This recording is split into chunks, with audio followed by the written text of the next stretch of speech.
Our forecasts have become a little bit more bullish over the short term, but we haven't really changed our outlook for 2017, which is, oil trading between about $50 to $60 per barrel, averaging about $55.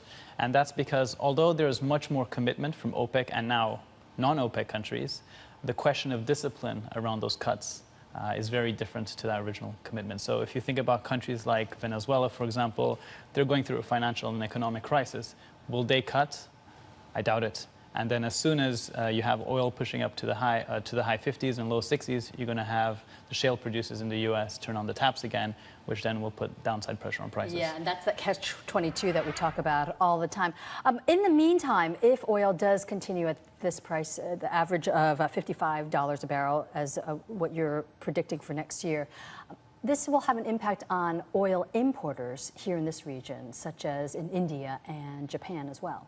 Absolutely. So the terms of trade start to worsen for these commodity importers. Now, $55 is not too expensive for these countries, so it's not terrible.